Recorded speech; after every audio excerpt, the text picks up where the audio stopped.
기드온이 그 꿈과 해몽하는 말을 듣고 경배하며 이스라엘 진영으로 돌아와 이르되 일어나라 여호와께서 미디안과 그 모든 진영을 너희 손에 넘겨주셨느니라 하고 300명을 세대로 나누어 각 손에 나팔과 빈 항아리를 들리고 항아리 안에는 횃불을 감추게 하고 그들에게 이르되 너희는 나만 보고 내가 하는 대로 하되 내가 그 진영 근처에 이르러서 내가 하는 대로 너희도 그리하여 나와 나를 따르는 자가 다 나팔을 불거든 너희도 모든 진영 주위에서 나팔을 불며 이르기를 여호와를 위하라 기드온을 위하라 하라 하니라. 기드온과 그와 함께한 100명이 이경초에 진영 근처에 이른즉 바로 파수꾼들을 교대한 때라 그들이 나팔을 불며 손에 가졌던 항아리를 부수니라. 세대가 나팔을 불며 항아리를 부수고 왼손에 횃불을 들고 오른손에 나팔을 들어 불며 외쳐 이르되 여호와와 기드온의 칼이 다하고 각기 제자리에 서서 그 진영을 에워싸매 그 온 진영의 군사들이 뛰고 부르짖으며 도망하였는데 300명이 나팔을 불 때에 여호와께서 그 온 진영에서 친구끼리 칼로 치게 하심으로 적군이 도망하여 스레라의 베시다에 이르고 또 답바에 가까운 아벨모올라의 경계에 이르렀으며 이스라엘 사람들은 납달리와 아셀과 온 므낫세에서부터 부름을 받고 미디안을 추격하였더라. 기드온이 사자들을 보내서 에브라임 온 산지로 두루다니게 하여 이르기를 내려와서 미디안을 치고 그들을 납질러 벳바라와 요단강에 이르는 수로를 점령하라 하매 이에 에브라임 사람들이 다 모여 벳바라와 요단강에 이르는 수로를 점령하고 또 미디안의 두 방백 오렙과 스앱을 사로잡아 오렙은 오렙 바위에서 죽이고 스앱은 스앱 포도주 틀에서 죽이고 미디안을 추격하였고 오렙과 스앱의 머리를 요단강 건너편에서 기드온에게 가져왔더라. 그리스도인의 공동체인 교회는 주님 다시 오실 때까지 이 영적 전쟁을 우리가 해야 하고 감당을 해야 합니다. 세상 사람들이 경험하는 전쟁하고 우리 하나님의 백성이 감당하는 영적인 전쟁은 여러 가지로 차이점이 많이 있습니다. 그래서 오늘 본문에서 기드온과 300용사의 전쟁을 바라보면서 그 차이점을 우리가 발견하고 교훈을 받으면 좋겠습니다. 먼저 하나님의 백성이 우리가 하는 영적 전쟁의 차이점 첫 번째는 15절에 있듯이 승리가 이미 결정됐다라는 승리가 이죠. 어제 본문에서부터 연결되는 부분인데 어제 마지막 본문에서 하나님께서 기드온과 브라를 미디안 진영에 내려가게 하시고 칼과 창이 아닌 보리떡 한 덩이 같은 이스라엘 군대에 의해서 미디안이 파괴되리라는 꿈과 해석을 듣게 하셨어요. 이미 하나님이 승리를 결정해 놓으셨다라는 것을 알 수 있게 하셨습니다. 그리고 오늘 본문의 시작인 15절에서 기드온이 진영으로 돌아와서 이스라엘 백성들에게 이 자신이 들은 꿈과 해석을 전합니다. 그런데 그 전에 한 일이 뭐냐? 꿈과 해석을 듣고 오늘 15절에 뭐라고 했습니까? 그 꿈과 해몽하는 말을 듣고 경배하며 라는 말이 들어가 있습니다. 경배하며. 진영에 몰래 부하 브라와 함께 들어가서 그 꿈 얘기, 미디안 군사들의 꿈 얘기를 듣고 들어오면서 그냥 와서 전한 것이 아니고 그 사이에 하나님께 경배하며 경배하며 그리고 와서 이스라엘 군대에 하나님께서 이미 주신 전쟁을 승리로 해주셨다라는 것을 선포를 합니다. 이처럼 영적 전투에서 교회는 이미 하나님께서 승리를 준비해 놓으셨기 때문에 눈에 보이는 조건들, 세상의 조건들을 두려워할 필요가 없어진 거예요. 두려워할 필요가. 진영으로 내려갈 때만 해도, 브라와 함께 내려갈 때만 해도 그 어마어마한 군사의 숫자를 보면서 뭐 다른 생각할 틈이 없었습니다. 그런데 그 진영 속에 숨어 들어가서 그 군사들의 꿈 얘기, 하나님께서 보여주신 준비된 승리의 이야기를 듣고 돌아올 때는 경배하면서 내려갈 때는 두려워서 내려가고 하나님의 증거를 보고 다시 돌아올 때는 경배하면서 돌아왔다. 세상의 조건이 두려워지는 게 아니에요. 내려갈 때는 두려웠어요. 그 엄청난 군대를 보면서. 그런데 하나님이 보여주신 증거를 보고 돌아올 때는 그 두려움이 싹 사라진 거예요. 뭐 하면서 돌아왔다? 경배하면서 돌아왔다. 세상의 조건을 두려워할 필요가 없어진 거예요. 왜 그렇습니까? 하나님이 승리를 준비해 놓으셨다. 이미 승리하게 해주셨다라는 것을 확신하게 됐기 때문에. 이미 주신 그 말씀대로 이제 순종하기만 하면, 나가라 할 때 그냥 전진만 하면 승리를 누리게 되는 거예요. 세상의 조건이 두려울 필요가 없어지게 되는 거예요. 이미 각본은 다 짜져 있는 거예요. 그 각본대로 하나님이 주신 말씀대로 전진만 하면 되는 거예요. 전진. 이것이 하나님의 전쟁에 승리하는 방법이에요. 첫 번째. 세상의 조건을 두려워하지 않고 하나님이 짜놓으신 이미 주신 말씀대로 행한다. 하나님의 전쟁에 승리하는 방법. 세상의 방법과 다른 첫 번째 방법. 두 번째 방법은 16절, 20절의 말씀을 우리가 묵상을 해보면 전혀 다른 방법으로 싸우는 거예요. 세상의 방법과는 다릅니다. 전쟁을 일반적으로 우리 세상에서 전쟁을 나간다고 하면 당연히 그 군사의 손에는 요즘 같으면 총이 들려야 되고 뭐 포가 들려야 되고 전투기가 날아야 되고 막 이런데 예전에는 칼을 들든 창을 들든 방패를 들든 들고 나가야 되는데 무기가 들려 있어야 되는 것이 당연한데 기드온과 함께하니 300명의 이스라엘 백성의 손에는 나팔과 빈 항아리와 횃불만 들렸어요. 그것이 16절의 말씀이에요. 전쟁에 나가는데 항아리를 들고 나간다. 횃불을 들고 나간다. 나팔을 들고 나간다. 무기다운 무기는 하나도 없는 거예요. 하지만 그것이야말로 여호와와 기드온의 칼이 되는 거예요. 여호와와 기드온의 칼이 되는 거예요. 20절 말씀처럼. 대부분의 군대는 또 그리고 그렇게 무기를 가지고 나가면 지휘관은 뒤에서 지휘를 하고 싸우는 사람은 병사들이 앞서 나가 싸웁니다. 이것이 전쟁이에요. 장군은 뒤에서 지휘를 해요. 병사들을 내보냅니다. 그런데 이스라엘의 오늘 모습을 보면 대장인 기드온이 가장 앞장서서 먼저 달려나갑니다. 다른 병사들의 백성들의 모범으로 가장 먼저 달려나가요. 횃불을 들고 나팔을 들고 항아리를 들고 제일 먼저 앞장서서 달려나갑니다. 이 모습을 본 군사들은 300명밖에 되지 않지만 대장이 가장 먼저 달려나가는 모습을 보면서 당연히 함께 달려나가요.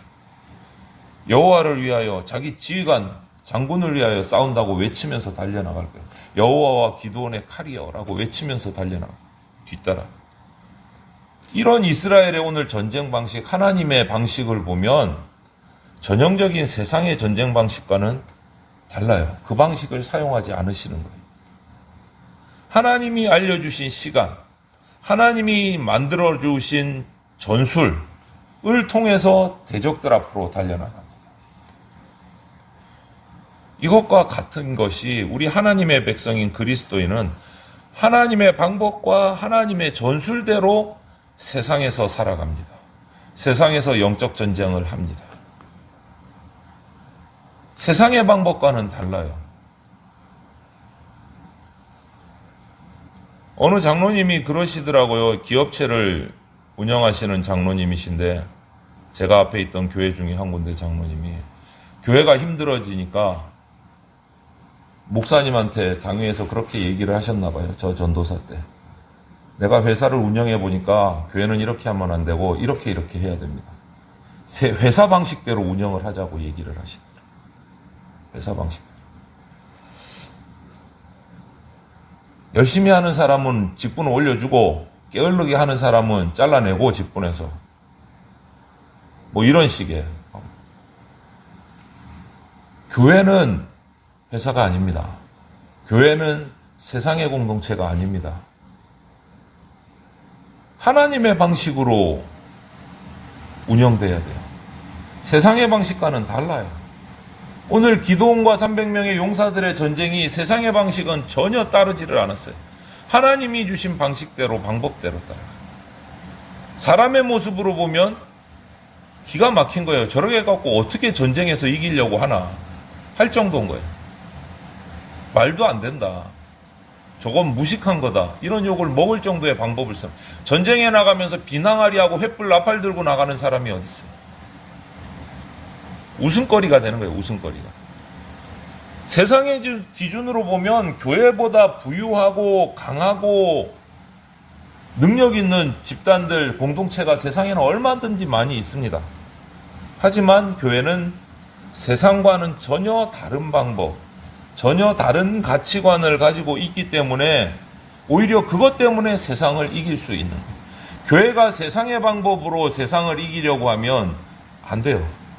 그것은 하나님이 바라시는 뜻이 아닙니다. 교회는 하나님의 방법으로 세상을 정복하고 다스려야 돼요. 그것을 허락하셨어요. 그것을. 그렇게 하지 않고 세상의 방법을 교회가 사용해서 승리하려고 하면 세상으로부터 지탄받고 조롱을 당할 수밖에 없습니다. 하나님의 전쟁에서 승리하는 방법 두 번째, 전혀 다른 방법으로 싸웠다. 세 번째는 21절부터 25절을 보면 하나님의 권능으로 이긴다. 하나님의 권능. 미디안의 군사가 숫자는 엄청 많았습니다. 그런데 오늘 보면 훈련이 안 된 군사들이 참 많았던 것 같아요. 머리 숫자로 밀고 들어온 것 같아요. 각기 제자리를 지키고 300명밖에 안 되는데 각자 세 부분 100명씩 세대로 나누어서 사이에 둘러서서 진영을 에워싸고 항아리를 깨뜨리고 횃불을 흔들면서 나팔을 불었어요. 그 소리에 미디안 군사들이 소동을 일으키면서 오늘 21절을 보면 도망했다라고 돼 있어요. 하나님의 능력이에요. 300명이 그 수십만의 군사들 앞에서 나팔을 불고 횃불을 흔들어 봐야 얼마나 영향력이 있겠습니까? 항아리를 깨뜨리면 항아리 깨지는 소리라도 제대로 들렸을까 싶어요. 제 추측으로. 그럼에도 불구하고 대소동이 일어나서 각자 도망을 갔다. 그 엄청난 군대가. 하나님의 능력이 아니면 이런 일이 일어날 수가 없는 거죠. 없는 거죠. 하나님은 이스라엘이 아니라 미디안 군대 자기들을 통해서 싸우셨어요. 오늘 잘 읽어보세요. 제자리를 지켰어요. 쳐들어간 게 아니에요. 이스라엘 군대는. 100명, 300명이 자기 자리를 지켜서 거기서 쳐들어간 게 아니고 그 제자리에 서서라고 돼 있어요. 제자리에 서서 항아리를 깨뜨리고 횃불을 들고 나팔을 분 것 말고는 한 게 없어. 쳐들어가서 싸울 칼도 창도 없어요. 그냥 제자리에 서서 항아리를 깨뜨리고 횃불을 들고 나팔을 분 것 말고 없어요. 그럼 누가 싸웠습니까? 하나님의 권능이 미디안 군사들끼리 싸우게 했어요. 군사들끼리. 자기들끼리 자기를 칼로 치고 창으로 찌르고 그 가운데서 혼란이 일어나게 하셨어요. 하나님의 권능이에요. 이스라엘 백성이 들어가서 한 게 아니에요. 기억하세요? 제자리에 서서 이스라엘 백성. 기드온이 하나님이 명령하신 대로 100명씩 나눠서 제자리에 서서 들어간 게 아니에요. 하나님의 권능으로 자기들끼리 싸우게 하셨어요. 결국 이들은 어떻게 됩니까? 22절에 보니까 요단강 서편에 지명이 몇 개 나오죠. 벳시다, 동편에 아벨 무올라까지 도망쳐가는 거예요. 밀려가는 거예요. 그 많은 군사가. 22절에 이렇게 기록되어 있습니다. 300명이 나팔을 불 때에 여호와께서 그 온 진영에서 친구들끼리 칼로 치게 하심으로. 300명이 나팔을 불 때에 들어간 게 아니에요. 제자리에 서서 나팔을 불 때에 여호와께서 온 진영에서 친구들끼리 칼로 치게 하심으로.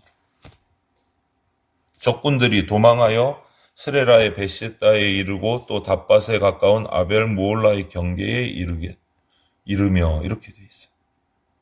손도 안 댄 거예요. 이스라엘 백성은. 그냥 횃불 들고 항아리 깨고 나팔 불면서 구경하고 있었던 거예요. 뭐를? 하나님의 능력이 자기들끼리 싸워서 자기들끼리 도망가게 하는 걸 구경만 하고 있었던 거예요. 이제 도망하고 나니까 기드온이 모읍니다. 다시 납달리, 아셀, 므낫세 지파 사람들 그리고 에브라임 사람들까지 다 모아서 그때서 뒤쫓아 추격을 합니다. 그들을 잡기 위해서. 진멸하기 위해서. 그래서 요단강을 건너가는 나루터였던 벳바라를 점령하고 앞뒤에서 호위를 해서 그 병사들을 진멸하기 시작을 한 거예요. 그 결과 오늘 24절, 25절에 보면 그 미디안 연합군의 대장이었던 오렙과 스렙까지 잡게 되고 그들을 잡아서 죽이는, 완전히 대장을 잡아서 진멸하는, 승리하는 결과까지 가져오게 됩니다. 미디안의 두 방백 오렙과 스렙을 사로잡아 오렙은 오렙 바위에서 죽이고 스렙은 스렙 포도주 틀에서 죽이고 미디안을 추격하였고 오렙과 스렙의 머리를 요단강 건너편에서 기드온에게 가져왔더라. 여러분, 이처럼 하나님 당신의 방식, 당신의 수단으로 이스라엘에게 승리를 주셨어요. 세상과는 전혀 다른 방식이에요. 전혀 다른 방식. 세상 사람들은 생각할 수가 없는 방식으로 승리를 얻게 해주셨어요. 하나님의 백성인 저와 여러분들 그리스도인 성도는 하나님의 승리를 받아서 누리는 사람들이에요. 우리가 승리를 만들어가는 사람이 아니고 하나님이 이미 만들어 놓으신 승리를 받아서 누리는 사람들이에요. 내가 어떻게 해서 승리해야지 이렇게 생각하시지 마세요. 우리 교회가 어떻게 해서 세상에서 빛나 보일까, 부흥할까를 생각하는 것이 아니라 하나님이 정해놓으신 그 승리를 내가 어떻게 하면, 우리 가정이, 우리 교회가 어떻게 하면 받아서 누릴 수 있을까, 그렇게 생각을 바꿔야 돼요. 하나님의 방식은 세상의 방식과 다릅니다. 우리의 능력이 약해도, 우리의 숫자가 적어도 하나님은 강하시고 두려워할 필요가 없는 거예요. 하나님이 강하시기 때문에. 세상이 볼 때 에이 그렇게 하면 안 되지, 그 방법은 아닌 것 같아, 그 판단과는 전혀 상관이 없어요. 그 방법이 하나님의 뜻이고 하나님의 방법이라면 그게 맞는 거예요. 하나님은 당신이 택하신 자녀를 정말 세세하게, 섬세하게 인도하십니다. 어제 오늘 기드온을 부르고 기드온을 전쟁에서 승리까지 하게 하시는 그 하나님의 손길을 한번 여러분 잘 살펴보세요. 두려움에 떨고 적들에게 들킬까봐 포도주 틀에 숨어가지고 타작을 하고 있는 그 소심한 기드온을 불러서 믿음을 주시고 용기를 갖게 하셨어요. 오늘날에도 마찬가지입니다. 하나님은 우리 그리스도인들에게 약해 보이고 소심해 보여도 필요를 채우시고 부족함을 채워주십니다. 아시기 때문에, 우리의 필요를 아시기 때문에. 믿음이 부족한 자에게 믿음을 주시고 위로가 필요한 자에게는 위로의 말씀을 주십니다.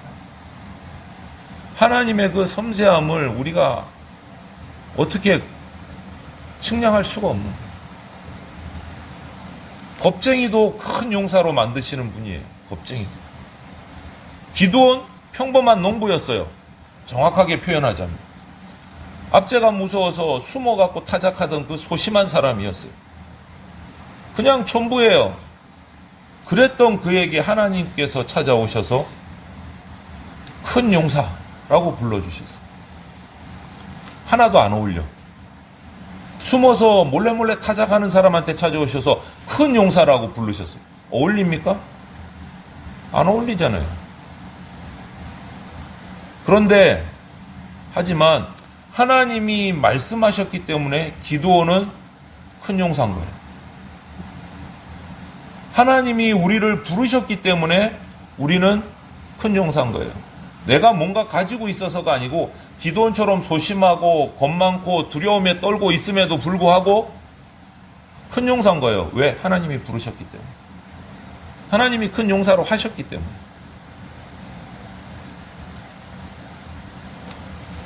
그렇게 소심했던 기드온이 큰 용사로 부름받고 전쟁을 앞두고도 역시 소심해서 두려워하고 떨고 있는데 미디안 군사의 대화를 엿듣게 하셨잖아요. 용기를 주신 거예요. 용기를 얻었다는 증거가 어디서 나옵니까? 그 대화를 엿듣고 나오면서 하나님께 경배했다는 말. 그게 정말 중요한 거예요. 그게 정말 중요한 말이에요. 전쟁의 승리를 확신하고 감사의 예배를 드린 거예요. 감사의 예배. 이처럼 하나님은 정말 평범한 사람을 큰 용사로 만드시는 분이십니다. 하나님이 함께 하실 때 역사가 일어납니다. 하나님이 함께 하실 때. 오늘날에도 우리 그리스도인에게, 우리 교회에게 성령님께서 함께 하실 때 큰 역사가 일어납니다. 이런 점에서 보면 저와 여러분들 성도들 그리스도인은 벌써 하나님이 큰 일을 행하실 조건을 다 만들어준 존재들이에요. 우리 가운데 성령을 주셨기 때문에 이제 큰 일 하는 것만 남은 거예요. 오늘 기도원의 이야기를 우리가 묵상하면서 한번 잘 묵상을 하면서 오신 것들을 생각을 해보세요. 한 사람의 사사를 만들기 위해서 그 사사와 대화하시면서 요구에 응답하시면서 끊임없이 한 사람에게 공들이시는 하나님의 모습을 한번 보세요. 하나님의 은혜가 얼마나 풍성한가 깨닫는 거예요. 정말 하나님 입장에서 보면 저렇게 소심해 갖고 되겠어? 좀 담대한 사람으로 다시 세우시면 될 수도 있는데 그러지 않으시고 그 소심하고 두려워하는 기도원을 가르치시고 말씀해 주시고 용기 주시고 훈련시키시고 듣게 하시고 확신 주시고 우리에게도 똑같이 그렇게 하신다는 거예요. 우리에게도. 이 순간에도 우리를 기도원을 세우신 그 하나님께서 언약 백성답게 하나님에 속한 사람답게 만들기 위해서 얼마나 우리 한 사람 한 사람에게 공을 들이시는지 몰라요. 우리가 그래서 기억해야 될 것은 중요한 사실은 하나님이 정말 은혜와 사랑으로 우리를 공들이시면서 하나님의 자녀답게 만드시려고 애쓰고 계신다는 것을 잊으시면 안 돼요. 하나님은 당신이 택한 백성들이 하늘의 구원의 영광과 복을 누리기를 너무너무 원하시는 분이에요. 그래서 우리에게 공들이시는 거예요. 여러분, 세상에서 한 음식이 다른 음식과 섞이는 걸 퓨전이라고 말하는데 두 음식이 섞이면 본연의 맛은 사실 사라져요. 교회와 세상이 섞이면 교회의 본질이 사라져요. 하나님은 세상과 섞이는 교회를 보시자마자 토하실 거예요. 요한계시록에서 하나님이 이미 미지근하고 이런 물과 같은 교회를 토해버리시겠다고 선언을 하셨어요. 경고를 하셨어요. 그런데 오늘 우리가 살아가는 이 21세기 세상은 교회가 세상과 섞이기에 너무 환경이 좋아요. 섞이기에. 말만 좀 멋지게 갖다 붙이면 교회가 세상의 방법을 끌어들이지 못할 게 하나도 없어요. 말만 좀 그럴듯하게 제목만 붙이면 세상의 방법을 얼마든지 교회 안에 끌어와서 쓸 수 있어요. 아까 처음에 말씀드렸던 그 장로님의 회사를 경영하는 방식들을 이름만 교회 성경스럽게 바꾸면 교회에서 당겨와서 쓸 수 있어요. 그런데 명심해야 돼요. 우리 성도들이 음식 맛을 망칠 의도가 있어서 두 개의 음식을 마치는 주방장은 없어요. 어떻게 하면 좀 더 맛있는 음식을 만들어 볼까 해서 음식끼리 합해 보기도 하고 이렇게 했는데 마찬가지 교회를 세상처럼 만들고 싶은 그리스도인이 어디 있어요? 아무도 없을 겁니다. 세속적인 교회를 만들려고 세상의 기법을 교회에 도입하는 성도는 없습니다. 없어요. 모두 나름대로 이타적이고 어떻게 하든 거룩한 의도를 가지고 교회를 부흥시켜보자 라는 마음으로 이 방법 저 방법을 써보게 돼요. 그런데 그 좋은 의도에도 위험한 결과들이 있을 수 있다라는 거예요. 좋은 의도가 가져오는 그 효과 중에 좋은 것만 보면 안 되고 우리가 주의해야 될 것, 좋은 의도로 시작하지만 숨어있는 위험이 없을까를 잘 살펴야 된다. 교회는 세상의 기준으로 강하다, 약하다 판단할 수 없습니다. 하나님의 승리는요, 영적 전쟁에서 승리는 세상에서 판단할 수 없는 방법을 사용하십니다. 하나님이 세우신 교회의 판단은요, 세상 기준으로 하는 것 아닙니다. 거룩하신 하나님이 그분이 우리를 높이세요. 우리 대전장로교에게 이미 주어진 승리를 믿으면서 세상과는 다른 방법으로, 하나님의 방법으로 영광을 얻는 그러한 복된 모습이 우리 교회와 우리 성도들에게 있기를 주님의 이름으로 축원을 드립니다.